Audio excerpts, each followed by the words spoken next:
La noche de hoy estaremos viendo la tercera clase del curso Instrumentos en las manos del Redentor. Quiero recordar el propósito del curso, que es básicamente personas que necesitan ayuda, ayudando a otros. Básicamente este curso, muy breve, pretende es darnos las herramientas bíblicas para poder ayudar a otras personas. Y eso incluye a creyentes. La pregunta que surge siempre es, ¿cómo puedo aconsejar a alguien que está atravesando por una situación difícil? ¿Cómo puedo aconsejar a un hermano que lucha con sus pecados? Y cómo al mismo tiempo lo que estoy recibiendo me puede servir a mí mismo para mortificar mis pecados y correr constantemente a la gracia de Dios. Entonces las herramientas que se nos han dado hasta el momento ahora, o la claridad, o verdades tan claras que se nos han dado hasta ahora, son para que hagan uso de ellas. Mi deseo no es que termine este curso en unas semanas y ustedes todavía estén batallando con saber cómo aconsejar a alguien y ayudar a alguien. Ojo, repito, este no es un curso de consejería bíblica, en los que se pudieran tratar temas un poco más complejos y extensos. No, solo estamos dando principios básicos de la Escritura que le pueden ayudar a usted a poder ayudar a otros en cosas básicas. Hay situaciones, sin duda alguna, muy, pero muy complejas, que se debe llevar a cabo a los líderes de la iglesia que cada día se dedican a prepararse para responder a preguntas complejas. A pesar de que ellos no lo saben todo. A pesar de que hay cosas o preguntas a las que de repente ellos no tendrán la respuesta. Pero básicamente la iglesia en este tiempo les está proveyendo herramientas básicas que fluyen de la palabra de Dios para que ustedes, que aun cuando nosotros mismos, incluyéndome, necesitamos ayuda, como nosotros, a pesar de esa necesidad que tenemos, debemos y podemos ayudar a otros. Porque semana tras semana a mí me toca ayudar a personas, a aconsejarlos. Hay días como, por ejemplo, mis días miércoles son días que dedico desde la mañana hasta la tarde a consejerías. Pero el resto de los días estoy atendiendo una consejería por vía telefónica, el domingo después del culto, etc. Pero eso, a pesar de que constantemente estoy aconsejando a personas en cosas simples y complejas, no quiere decir que yo no necesite ayuda. Yo necesito ayuda. De hecho, la única manera en que yo no necesite ayuda de ningún tipo es que yo esté en una especie de estado de glorificación, y no lo estoy. Entonces no hay ninguna excusa para nosotros decir, ¿cómo a pesar de que yo necesito ayuda, cómo voy a ayudar a otros si yo mismo necesito ayuda? Bueno, de eso se trata la vida cristiana. Pecadores ayudando a pecadores. Amén. Hemos hablado en una primera clase sobre la mejor de las noticias, hablando del Evangelio, que esa es la noticia, el mensaje que nosotros debemos entregar a los corazones atribulados, desconsolados y con luchas en pecado. Mi hermano Rubén, quien exponía dicha clase, nos hablaba que en un mundo saturado de malas noticias, nosotros los cristianos no promovemos más malas noticias dentro de las que hay, a pesar de que no las ignoramos. No somos una especie de estoicos, que nos hacemos lo que nada está pasando. No, sí están sucediendo cosas a nuestro alrededor terribles. Que ojo, que a pesar de que sabemos que el hombre es pecador y que esto no es más que una consecuencia del pecado, un resultado del pecado, no quiere decir que vamos a llegar, bueno, es el pecado. No, el pecado nunca debe dejar de asombrarnos. Y hablamos en dicho entonces que el cristiano, lo que entregarle a este mundo abarrotado de malas noticias, lo que hacemos es entregarle las buenas noticias de salvación. El tiempo se ha cumplido, el reino de Dios se ha acercado, arrepentíos y creed en el Evangelio. Todo lo que Dios orquestó a lo largo de la historia fue para ese tiempo, donde vino el Salvador, el Redentor, hacer lo que nada ni nadie podía hacer, redimirnos de nuestras culpas, perdonar nuestras culpas, reconciliarnos con Dios. Ese es el mensaje que entregamos a los hombres. La mala noticia y la buena noticia de salvación. Y en una segunda clase yo hablaba que todos somos instrumentos en sus manos. ¿Pero instrumentos en las manos de quién? de Dios o de Cristo el Redentor. Todos, de alguna manera u otra, todos los cristianos, sin excepción, están llamados a ser un instrumento en sus manos. En la iglesia los holgazanes no existen. Todos. En la iglesia de Cristo todos estamos llamados a servir. Hay algo, decía, creo que era Peter Master. Tengo aquí el teléfono. No, ese no es, no se preocupen, yo parafraseo la cita. Decía que la mejor manera de hacer de la iglesia como un ancla al cielo es cuando los líderes, los oficiales de la iglesia hacen su labor junto con el cuerpo de Cristo. Esta no es una labor solo de los pastores. Todos estamos llamados a eso. El domingo se me acercaba una hermana con una dificultad y me decía, gracias por su consejo, pastor, ahora voy a buscar una hermana madura en la fe, que ame las Escrituras, de buen testimonio, para que me ayude y yo pueda rendirle cuentas, porque me dijeron que el martes se aprendió que todos debemos ser un instrumento en las manos de Dios. Y yo dije, amén. Y no porque de alguna manera u otra uno quiera desentenderse de responsabilidades, sino porque como pastor debemos encargarnos que el cuerpo de Cristo haga uso de sus responsabilidades. Repito, holgazanes no hay. Todos ustedes, desde el más joven hasta el que tiene más tiempo en la iglesia, debe ser un instrumento en las manos del Redentor.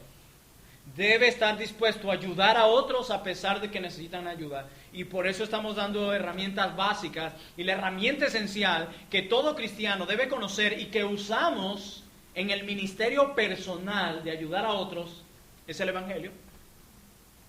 La única manera es que usted no conozca el Evangelio. Y si usted no conoce el Evangelio, usted es un incrédulo y está en graves problemas delante de Dios. Pero si usted ha creído en el Evangelio, conoce el Evangelio, usted tiene todo lo necesario para ayudar a otros.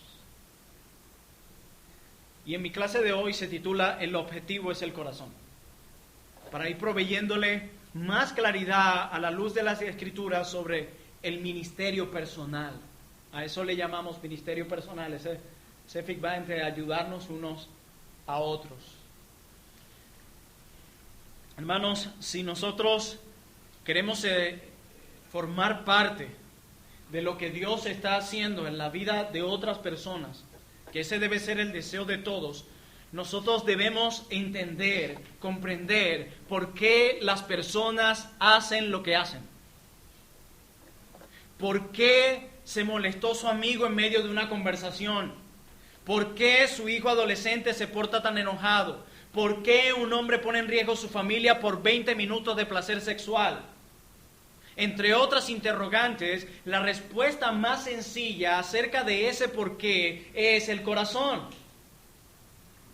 Decía Steve Lawson, el corazón del problema es el problema del corazón. Allí está. Ese es el problema de todas las cosas. Quiero que me acompañen al Evangelio según Marcos.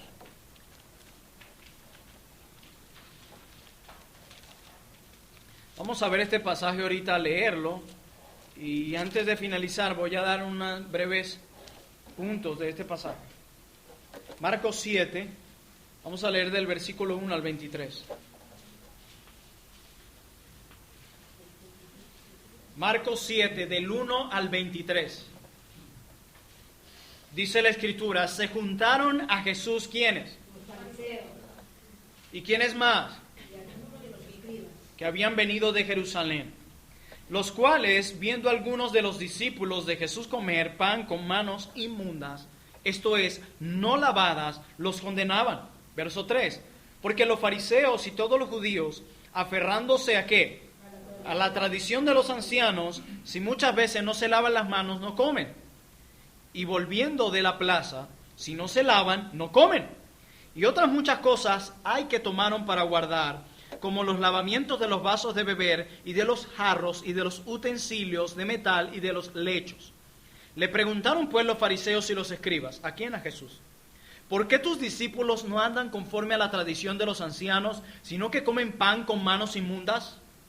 Respondiendo él, o sea, Jesús, dijo lo siguiente: hipócritas, bien profetizó de vosotros Isaías, como está escrito: este pueblo de labios me honra, mas su corazón está lejos de mí, pues en vano me honran. Y miren esto: enseñando como doctrina mandamiento de ¿quién? Muy bien, verso 8, porque dejando ¿qué? Así es, os aferráis a la tradición de los hombres, los lavamientos de los jarros y de los vasos de beber, y hacéis otras muchas cosas semejantes. Les decía también: bien invalidáis el mandamiento de Dios para guardar vuestra tradición, porque Moisés dijo: honra a tu padre y a tu madre, y el que maldiga al padre o a la madre muere irreversiblemente. Pero vosotros decís: basta que diga un hombre al padre o a la madre, es corbán, que quiere decir mi ofrenda a Dios, todo aquello con que pudiera ayudarte. Y no le dejáis hacer más por su padre o por su madre, invalidando la palabra de Dios con vuestra tradición que habéis transmitido. Y muchas cosas, repite el Señor, hacéis semejantes a esta. Y llamando así a toda la multitud, vean lo que hace. Les dijo: oídme todos y entended.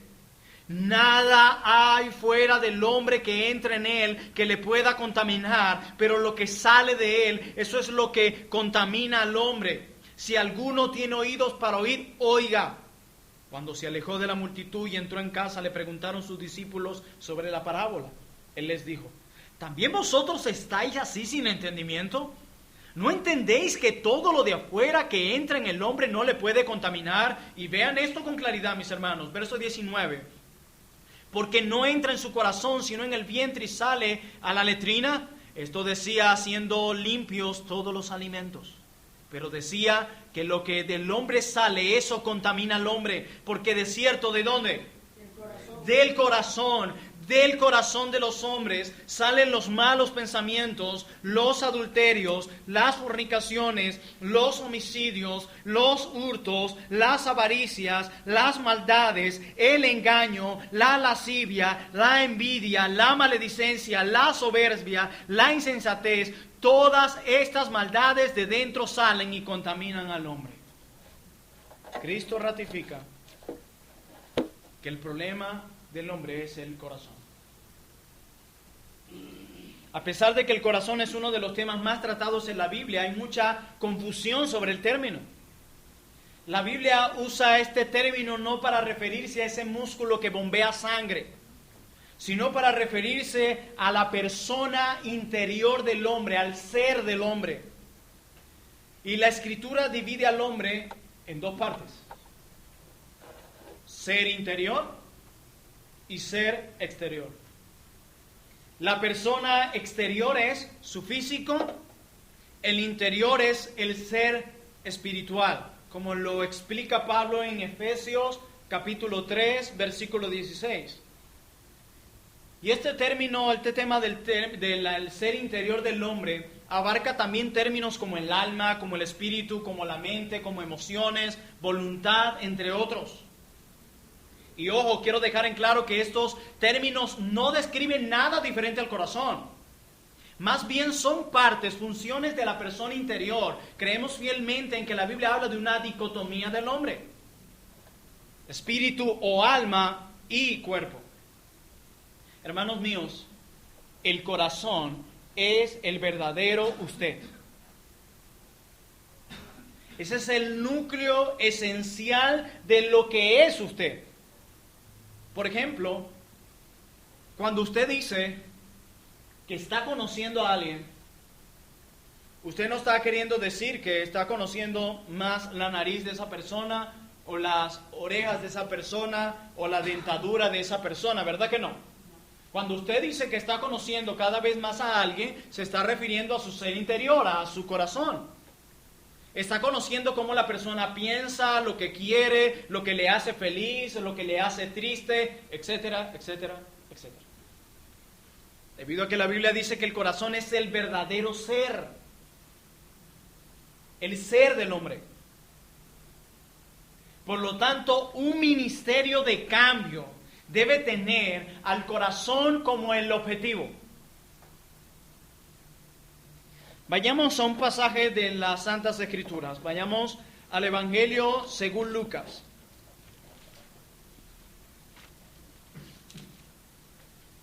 Y vamos a ver el capítulo 6, versículos 43 al 45. Lucas, capítulo 6, versículos 43 al 45. Dice la palabra de Dios.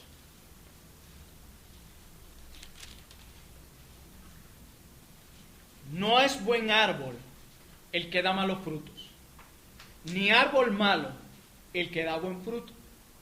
Porque cada árbol se conoce ¿por qué? Por su fruto. Pues no se cosechan higos de los espinos, ni de las zarzas se vendimian uvas. Versículo 45. El hombre bueno, del buen tesoro, ¿de dónde? De su corazón saca lo bueno. Y el hombre malo, del mal tesoro, ¿de dónde? De su corazón saca lo malo. Porque de la abundancia del corazón habla la boca. Es en ese contexto que está el pasaje que tanto citamos.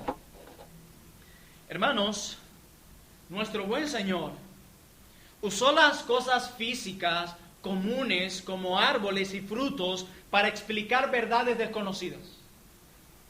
En este pasaje Él explica cómo la gente funciona. Si usted planta una semilla de manzana, no puede esperar que crezca y produzca melocotones, ¿verdad que no? De hecho, usted se asombraría inmediatamente. ¿Qué pasó aquí? Sino que usted lo que espera es que si sembró manzanas, los frutos sean manzanas. Existe una relación orgánica entre las raíces de la planta y el fruto que produce. Y Cristo dice, lo mismo ocurre con las personas. En la metáfora de Cristo, el fruto es igual al comportamiento. Y el fruto en particular que se analiza en este pasaje son nuestras palabras, literalmente el corazón que se desborda. Nuestra abundancia de palabras es un corazón desbordado. Cristo dice, de la abundancia de tu corazón, habla tu boca. Por eso alguien decía, tú quieres saber lo que hay en el corazón de alguien, escucha sus conversaciones. Y en conversaciones podemos añadir no solo lo que hablamos, sino lo que escribimos. Por eso alguien decía también, de la abundancia de tu corazón habla tu Facebook. Y si es así, hay cosas en el corazón de los hombres que dan mucha tristeza. Hermanos, las personas y las situaciones no son las que nos hacen decir lo que decimos, aunque tendemos a culparles. Nosotros solemos decir, esta persona me puso enojado. Si hubieras estado allí, le hubieras dicho lo mismo. Esos niños simplemente me vuelven loco. ¿Han escuchado palabras como esas? Y no les pregunto si las han dicho. Pero lo cierto, mis hermanos, es que nuestras palabras son controladas por nuestros corazones. Realmente, cuando usted tiene un conflicto en el matrimonio, usted dice, pastor, es que esta mujer, con lo que dijo, ella fue la que me hizo molestar, la culpable es ella. No. Lo que ella hizo, fue brotar lo que ya había en tu corazón. Es todo. Es todo.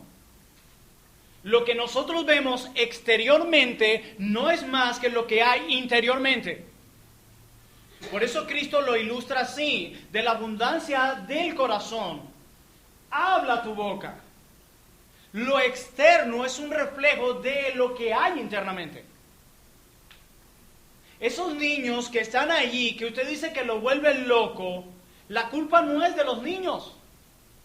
Es del pecado de impaciencia que satura su corazón.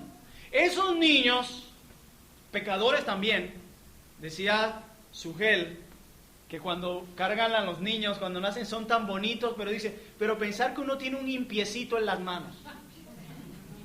Pequeño impío ahí.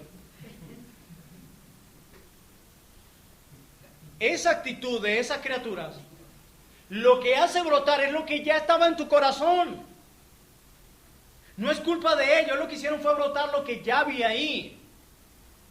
Igual la mujer que se irrita o muchas cosas más. Podemos pasar toda la noche citando ejemplos. Por eso el culpable de sus acciones externas no son los agentes externos, sino tu problema interno del corazón. Lo que ella o él o ellos hacen, lo que hace brotar es lo que ya está en tu corazón. ¿Sí entendemos hasta ahí? No, que no necesitan un magíster en teología para entender eso, lo que se necesita es humildad para entender. Si mi corazón, hermanos, es la fuente de mi problema con el pecado, entonces un cambio duradero debe viajar a través de la carretera de mi corazón. No será suficiente con modificar nuestra conducta o cambiar nuestra situación. Cristo transforma a la gente por medio de un cambio radical de su corazón. La psicología que hace trata con la conducta. Alcohólicos Anónimos y muchas cosas más. La conducta. No tratan con la raíz del problema. Yo lo digo que es como tratar de tumbar un árbol cortando las ramas, no tratando desde la raíz. La psicología ha puesto el hombre en el centro. Lo ha puesto bien en alto. Pero la escritura y la consejería bíblica, el centro es Dios. Él es el centro, no nosotros. Inclusive hoy en día se promueve lo que se llama autoestima, ¿saben? No es que le hirió la autoestima. De hecho, hasta el nombre me choca. Autoestima. Deberían ponerle orgullo. Lo que pasa es que como no nos gusta, como hiere nuestro orgullo, autoestima. No, el hombre tiene demasiada autoestima. El hombre se estima demasiado. No, pero es que tú no te quieres a ti misma, por eso vives así deprimido. No, es que ella se quiere demasiado. Pero es que aquel joven que se suicidó no tenía autoestima, no tenía mucho porque terminó haciendo lo que le dio la gana para no seguir sufriendo en esta vida. Tiene mucha autoestima. El hombre tiene demasiada autoestima. Así que eso es lo que se ha infiltrado hoy en día en la iglesia evangélica. Por eso las mayorías de los libros que usted encuentra en las iglesias evangélicas o lo que se predica en los púlpitos pseudoevangélicos hoy son: tú eres el no sé qué, tú eres el campeón, tú puedes, tú puedes, tú puedes. Hermano, eso es lo que hace alimentar nuestra naturaleza caída, nuestra autoestima. La demasiada autoestima que tenemos, que la Biblia le llama orgullo, egolatría, se llama eso. Ninguna autoestima. Tenemos demasiada autoestima. No, pero ella no sale porque le da pena que la vean así, tiene muy baja autoestima. No demasiado, porque lo que le preocupan es cómo la vean. Tiene demasiada autoestima. Es una mentira que nos han vendido. Cristo no trata con la conducta. Cristo va más allá, trata con el corazón de los hombres. Por eso es lo que hablamos en la clase pasada, de no usar la Biblia como una enciclopedia solamente, sino mostrar el tema central de la Biblia. Porque entonces estaríamos haciendo lo mismo, solo dando principios para modificar ciertas conductas y ya. Hermanos, esta es la verdad espiritual que los fariseos no veían y de la que Cristo les acusó en Mateo 23, versículo 25 en adelante, cuando le dice: ¡ay de vosotros, escribas y fariseos! Y les dice de nuevo: hipócritas, porque limpiáis lo de afuera del vaso y del plato, pero por dentro, el corazón, el ser del hombre, estáis llenos de robo y de injusticia. Cristo les dice más adelante: fariseos ciegos. ¿Por qué, Cristo? Le dice: limpia primero lo de adentro, dice el Salvador, no yo. Limpia primero lo de adentro del vaso y del plato, para que también luego lo de afuera sea limpio. El énfasis aquí de nuestro gran Señor Jesús es comenzar primero por el corazón antes que lo externo. Muchos de nuestros intentos, mis hermanos, de cambiar el comportamiento no toman en cuenta el corazón detrás de las acciones. Modificar conductas. Mis hermanos, nuestros mayores problemas no son ni biológicos, ni de autoestima, ni de conducta, sino del corazón, y se llama pecado. Si un árbol produce manzanas malas, año tras año, hay algo terrible en su sistema que desciende hasta sus mismas raíces, ¿sí o no? Algo está pasando allí. No se puede resolver el problema cuando vemos manzanas malas año tras año, engrapando manzanas nuevas sobre las hojas. ¿Por qué? Estas se pudrirán, ya que no están conectadas a un sistema de raíz que dé vida. Por lo que en la próxima primavera seguirá teniendo el mismo problema. No verás una cosecha de manzanas sanas porque la solución hecha, la cual has hecho de engrapar manzanas sobre las otras, no ha ido al corazón del problema. Si no se cambian las raíces del árbol, esto no producirá buenos frutos. Y esto es lo que hace la psicología, y cuando el cristiano sencillamente trata con la conducta y no con el corazón del hombre, es como tomar manzanas y graparlas encima solo para dar una apariencia. Pero aquellas se pudrirán también, a corto o a largo plazo. Hermanos, el problema es que en el ministerio personal de ayudar a otros, gran parte de lo que hacemos para producir crecimiento y cambios en nosotros mismos y en los demás es poco más que engrapar frutos. Se trata de intercambiar manzanas por manzanas sin examinar el corazón, la raíz detrás de la conducta. Desde lejos se ve como si la persona hubiera cambiado. No es que le di unos consejos, 7 tips para llegar gozoso el domingo. De hecho, estoy pensando abrir un blog. Ahora todo el mundo tiene un blog, ¿no se han dado cuenta? Desde lejos se ve como si la persona hubiera cambiado realmente porque rinde cuentas, habla diferente, el marido parece ser amable y atento con la esposa, el adolescente respeta a los padres, la persona deprimida se levanta, pero el cambio dura unas 6 semanas a 6 meses, porque el cambio no penetró el corazón, son solo cambios temporales. Por eso después vuelve otra vez. Dura poquito tiempo, porque no se trató con la raíz del problema. Hermanos, hay varios principios que Cristo nos da en todo esto. Existe una conexión innegable. Ese es uno de los principios que podemos aprender hasta ahora. Existe una conexión innegable de raíz y fruto entre nuestro corazón y nuestro comportamiento. Las personas y situaciones no determinan nuestro comportamiento, solo proporcionan la ocasión para revelar lo que hay en nuestro corazón. Mi esposa y yo, cuando aprendimos esto, quedamos en que en las discusiones que tengamos no nos vamos a echar la culpa. Y si en algún momento de echar la culpa, ella me recuerda, yo le recuerdo, no, la culpa no es mía. Lo que yo hice, lo que hizo fue brotar lo que estaba en tu corazón. Sí, de seguro yo hice mal en decir lo que dije y tengo que arrepentirme de ello. Pero lo que yo hice brotar es lo que ya estaba ahí. Y muchas veces aquí no hay cosas nada buenas. Segundo principio. El cambio duradero siempre se lleva a cabo a través de la vía del corazón. El cambio del fruto es el resultado del cambio de la raíz. No podemos pretender que haya mejoras en el fruto si no hay mejoras en la raíz. Si no, solo será una mejora temporal y superficial. Hermanos, limpia primero lo de adentro del vaso para que también lo de afuera sea limpio.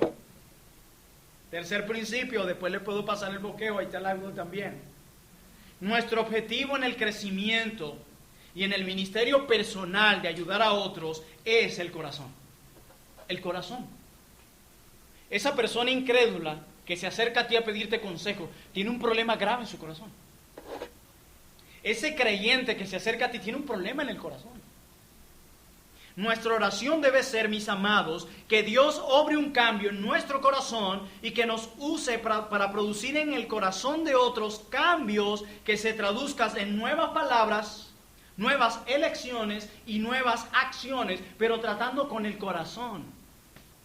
Y ese corazón lleno de pecado y atribulado, lo que le presentamos es al Redentor. Por eso somos instrumentos en las manos del Redentor.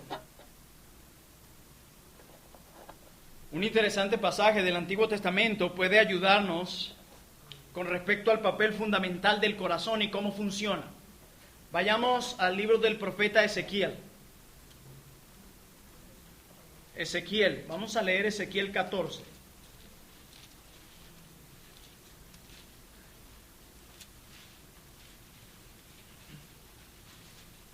Versículos 1 al 5.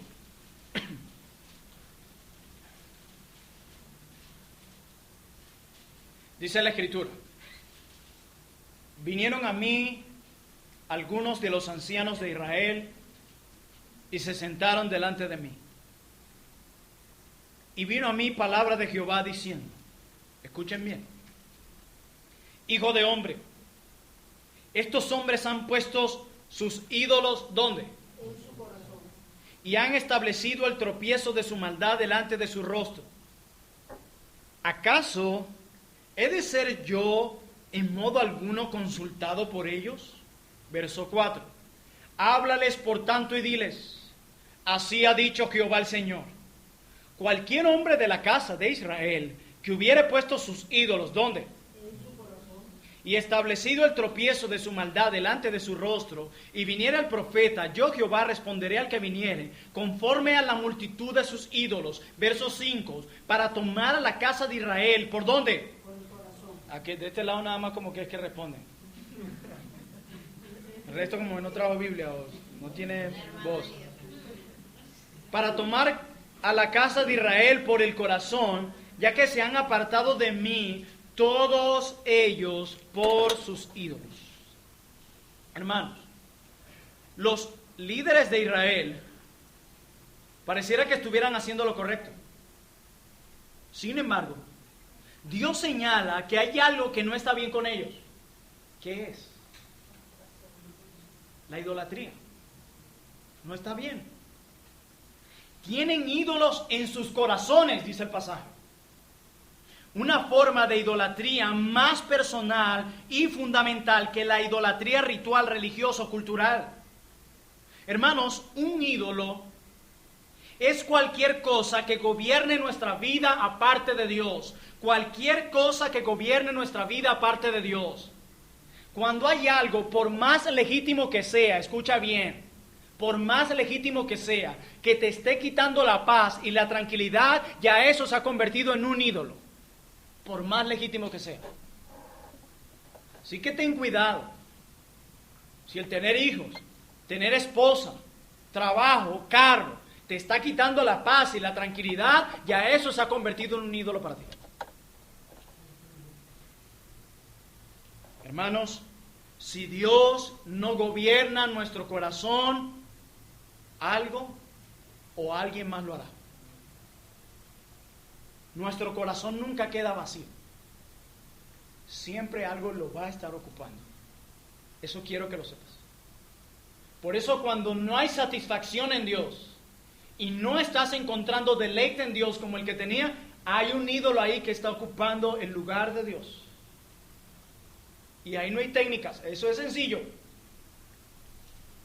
Hermanos, los problemas más profundos de la vida son problemas de adoración. Dios nos creó para ser adoradores. El problema está que debido a la caída hemos adorado cualquier cosa en lugar de adorar a nuestro Creador.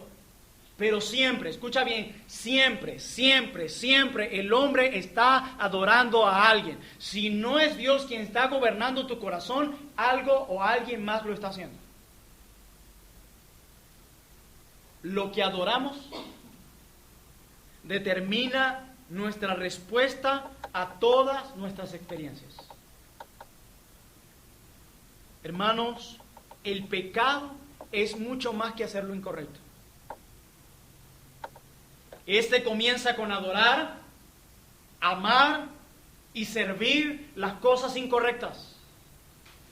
El pecado siempre implica un intercambio, siempre. Por eso es que Santiago decía que aquel que se considere amigo de este mundo, considérese al mismo tiempo enemigo de Dios. Por eso es que Cristo dijo, no puedes servir a dos señores, porque amarás al uno y aborrecerás al otro. El pecado siempre implica un intercambio. Siempre. Cuando usted ha decidido ceder al pecado, al mismo tiempo ha quitado a Dios de su corazón. Por eso cuando Dios gobierna nuestros corazones como se debe, todo toma un rumbo diferente. Este es un principio ineludible. Todo lo que rige el corazón ejercerá su influencia sobre la vida o el comportamiento de cada persona. Allí donde está tu tesoro, allí estará tu corazón. Este principio tiene repercusiones serias para el crecimiento y el ministerio personal. Hermanos, si no somos capaces de examinar el corazón y las áreas donde se necesita cambio, nuestros esfuerzos materiales solos conseguirán que las personas sean más idólatras de lo que son.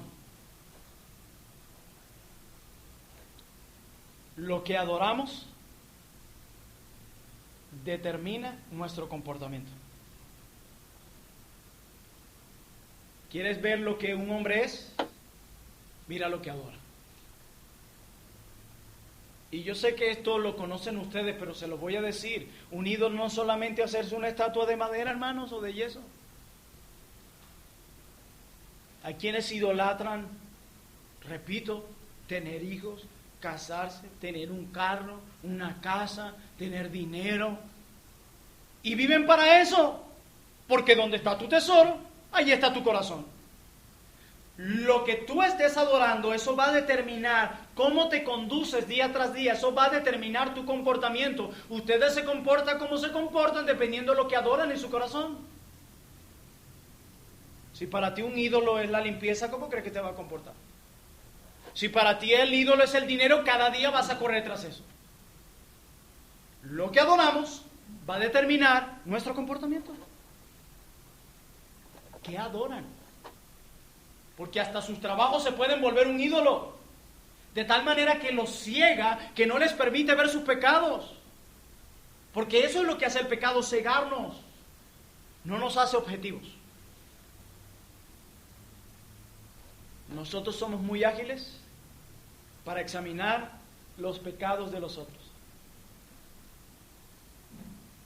Y muchos de los que han estado en consejería conmigo, porque a la mayoría, al 99 se lo pregunto, porque cuando viene un problema todo el mundo te dice, sí, fulano de tal, pam, pam, pam, pam, pam, pam, pam, pam, pam, pam, pam. ¿Y dónde tú sacas todo eso? De aquí. Ahora cuéntame, ¿dónde crees que tú fallaste?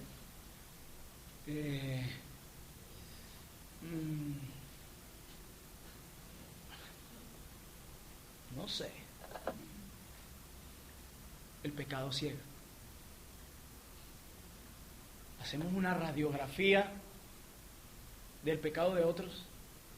De hecho, tú le puedes decir a alguien, ¿qué ves mal en aquella persona? Siéntese ahí. Veo esto. A mí me asombra cómo las personas son tan ágiles para ver pelos en la sopa, increíblemente. Hay algunos que se encuentran con una peluca y uno no la vio. ¿Y dónde estaba yo? Digo. Pero tú le dices, cuéntame de tus pecados. Bueno, pastor, yo he mejorado mucho. No soy el mismo de antes. Cuéntame de tus pecados. No. Cuídense de eso. Antes de ir a quitar la paja del ojo del otro, primero quítenla de su ojo, que ustedes también tienen uno. Quítenla. De hecho, cuando no nos miramos a nosotros mismos como pecadores, es cuando vamos con toda la artillería pesada a amonestar a otros. Ya va a llevar freno, hermano, a ver qué dice de ti. Y es muy poco lo que decimos de nosotros. ¿Y saben por qué? Nuestro orgullo. Y yo se los digo, todos pecamos, unos más que otros o serán más culpables que otros, pero todos somos culpables. Por eso siempre pregunto, ¿y dónde tú crees que fallaste? Hermano, cuando usted se sienta con alguien, ayudarlo, tiene que saber que se está sentando con un hombre caído. Y si es un cristiano, se está sentando con alguien que no está en un estado de glorificación. Es una persona con necesidad de ser santificado, que lucha con un pecado remanente. Por eso tenga cuidado con creer todo lo que le dicen.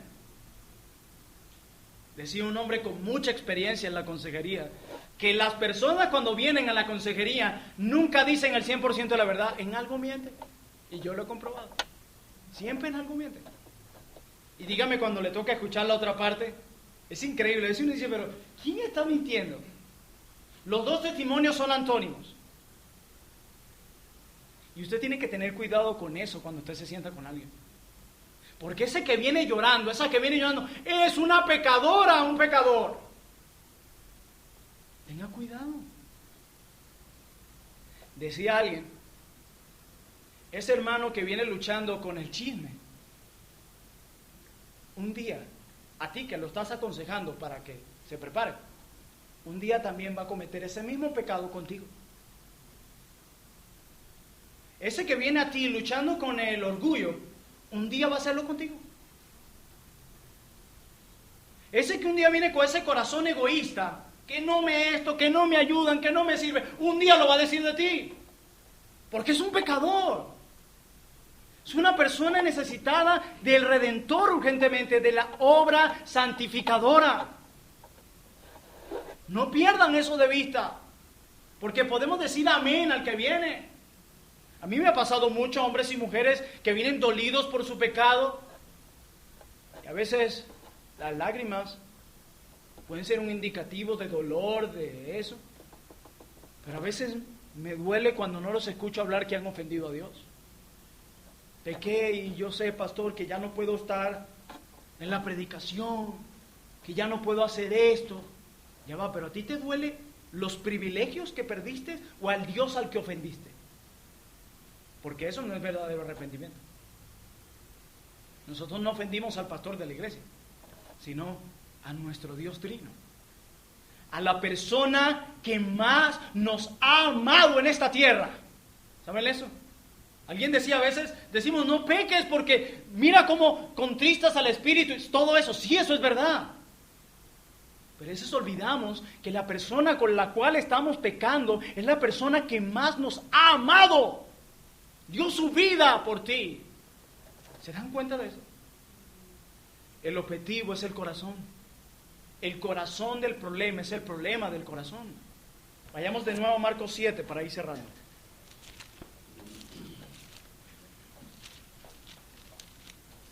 Y conociendo mis ovejas, sé que en la próxima consejería alguna vez dice, pastor, yo no le estoy mintiendo yo. Yo las conozco muy bien, muy bien, muy bien. Yo las conozco.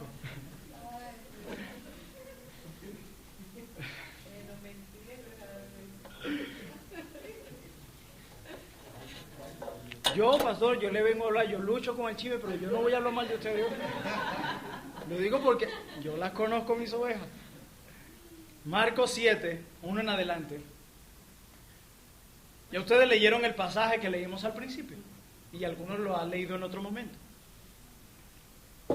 Parecería que la preocupación de los fariseos era el higiene, ¿verdad que sí? Pero no, era una preocupación religiosa. Lo digo yo, no. Mire lo que dice en el verso 3. Porque los fariseos y todos los judíos, aferrándose a ¿qué? No a la higiene, a la tradición de los ancianos, si muchas veces no se lavan las manos, no comen. Y Cristo repite en varias ocasiones en el pasaje cómo se aferran a las tradiciones, a mandamientos de hombres. O sea que la preocupación de ellos no era higiénica, era religiosa. Hermanos, los rabinos añadían a la ley de Moisés para asegurarse que se preservaran los mandamientos. ¿Estableciendo qué? Mandamiento de hombres. Ese es el peligro del legalismo. Uno de los asesinos del Evangelio. El legalismo no es más que tratar de alcanzar el favor de Dios a través de nuestra propia obediencia. En Cristo ya alcanzamos el favor de Dios. Estas rituales, que inclusive lo que vemos aquí es un reflejo de lo que ya se practicaba en el Antiguo Pacto, no era más que un recordatorio que apuntaba a algo más. Este tema de la limpieza que presenta o se presenta desde el Antiguo Testamento, porque no voy a hacer un exégesis del pasaje ahora, apuntaba a una limpieza que ningún jabón podía hacer.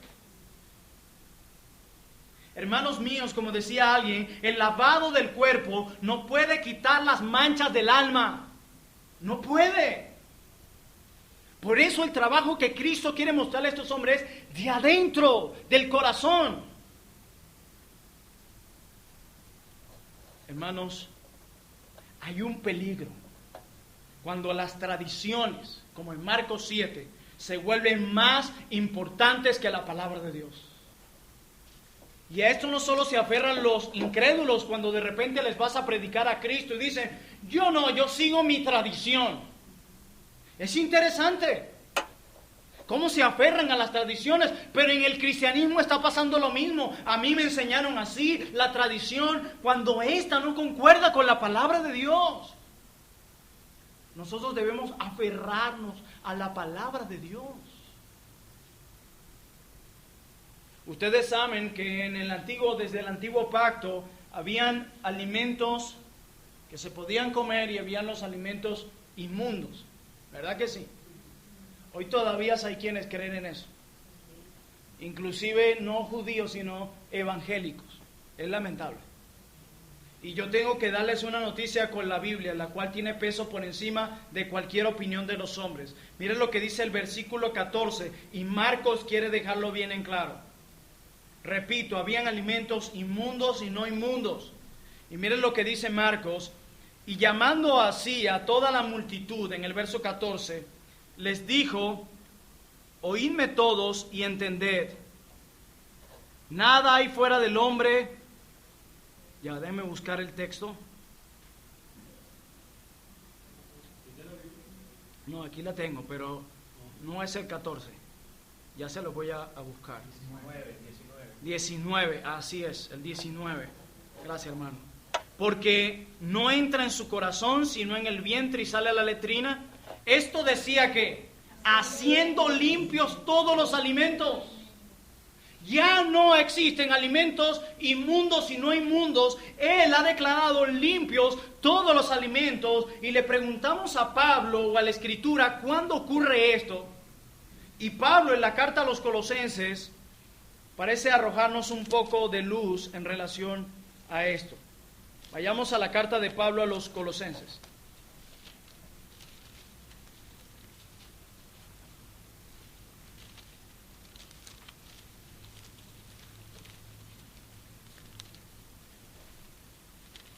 Cuando uno tarda en encontrar una carta, es una evidencia que se lee muy poco. ¿Cuándo fue la última vez que leyeron Colosenses?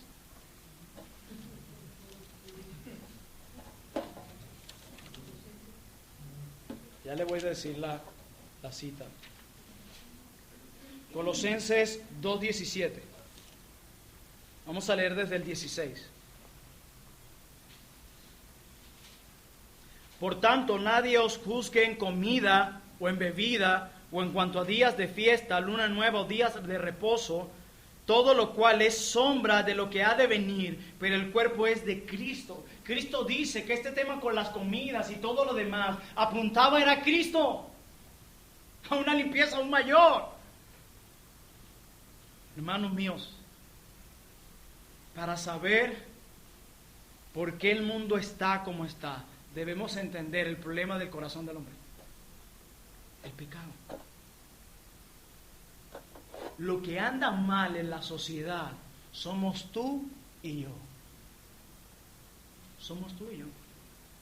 Y el mundo quiere, mejores políticos, mejor educación. Esos son los medios para traer cambio. Yo tengo que decirles algo. Qué bueno que tengamos mejores políticos. Para aquellos que sencillamente dicen, Dios es soberano, Dios lo puso ahí. No sé si eso es lo que va a pasar cuando estén delante del Señor. Es bueno que tengamos mejores políticos, mejor educación. Pero el problema principal está en el corazón. Y solo el Evangelio puede tratar con eso.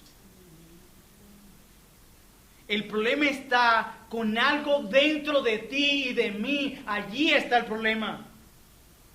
Hermanos, las cosas externas tienen tanta influencia en nosotros. ¿No se han dado cuenta? ¿Cómo cada rato luchamos con que las cosas externas tengan influencia sobre nosotros? Debido a nuestro problema del corazón. Y un marcapaso no lo va a solucionar.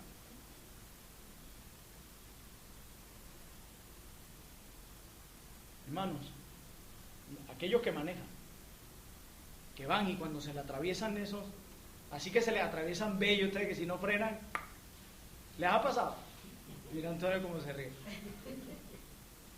Que usted dice, oh, quisiera tener una 4x4 de 2 pisos. El problema no es el conductor aquel. El problema no es el hombre que se te atravesó en el semáforo. ¿Sabes qué? El problema es que tú tienes un corazón homicida, igual que el mío. Ese es tu problema. La pornografía te seduce, es por una razón. Porque tú tienes un corazón lleno de lascivia. Por esa razón. La razón por la que les gusta chismear, a lo cual quiero que sepan que es un pecado y Dios lo aborrece, porque daremos cuenta de cada palabra que salga de vuestra boca. La razón por la que la gente le gusta chismear es porque tiene un corazón orgulloso y cruel. Crueldad hay en el chisme, crueldad.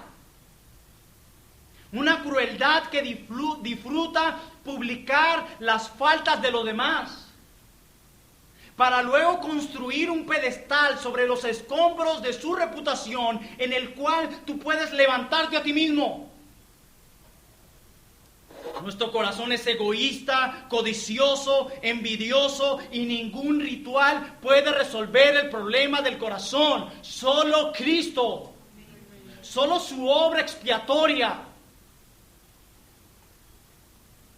solo Él. Por eso es que a través del profeta Ezequiel, Él promete darnos un corazón nuevo. Pretende limpiar nuestro corazón, porque el objetivo es el corazón. Y esto no solo lo tengas en cuenta para ayudar a otros, sino tenlo en cuenta para tus propias luchas. En primer lugar, no olviden que el problema es el corazón. Nosotros no tratamos simplemente con la conducta de los hombres, con su problema principal, el corazón. ¿Y cómo lo hacemos? Presentando la mejor de las noticias. Sí, usando textos bíblicos que traten con lo que Él viene a exponer, sí, pero al mismo tiempo predicando el tema central de la Biblia, Cristo, el plan de redención. Segundo, no olvides que tú eres un hombre que lucha con un pecado remanente, que te toca aconsejar a incrédulos que no son redimidos, por lo tanto lo son, con creyentes que también luchan con pecado, que también mienten, que también son egoístas, que también buscarán defender su propia posición, que también buscarán quedar bien, que también buscarán justificar su pecado y culpar al otro. No lo olvides cuando lleguen hermanos hablándote mal del otro. No lo olvides cuando te llegue un esposo que la esposa lo dijo, la esposa que el esposo dijo. No lo olvides que estás hablando con un pecador, con una persona en proceso de santificación. Para que no digas amén a todo. No estoy llamando que empieces ahora en una especie de duda de todo. Pero para eso se te ha provisto la palabra de Dios y discernimiento, para que hagas uso de ello. Nosotros a veces nos dicen algo y corremos a decirlo. Ya va. Acabas de hablar con un pecador. Me llama la atención, yo he lidiado en este tiempo con muchos problemas interpersonales. Y cada vez que alguien viene a hablarme de la otra persona, siempre es sí. ¿Y tú dónde crees que ha fallado? Hermano, cada quien va a salvar su pellejo. Y si dicen que han fallado, lo dicen así. Yo sé que yo también he fallado, pero bueno, pero él, cuando alguien está verdaderamente arrepentido, no dice, yo sé que he fallado. Dice, yo sé que he fallado en esto, en esto, en esto y en esto. Uno es específico. Nunca creen eso, perdón, bueno, si te hice daño, perdóname. No, ya va, si me hiciste daño. ¿Y tú sabes en qué? Solo que nuestro orgullo prefiere taparse con esas palabras para no confesar lo que tiene que decir. Al igual como vamos a pedir perdón al Señor. No vamos, Señor, perdóname porque hoy mentí. No, sácalo. Mortifica tu orgullo. Sí, mentí. Cuando esta mañana le dije a mi esposa que no estaba viendo pornografía y se estaba viendo pornografía. Así es. Confiesen su pecado. Y cuando hagan mal, recolócanlo así. No, si te he hecho mal, sí me has hecho mal. Habla. Recuerden eso, que cuando están escuchando a alguien en necesidad, están escuchando a un pecador. A alguien que también tiene fallas, que ha caído y que también tiene culpa. Y en último lugar, mis amados, aprendan, por sobre todas las cosas, que el Evangelio tiene todo el poder para lidiar con el problema del hombre. Todas las promesas y las herramientas de la Biblia funcionan con los cristianos. A menos que Dios sea mentiroso y hasta donde yo sé, mi Dios no miente. Y si va a tener que aconsejar a un incrédulo, le toca solo darle el Evangelio.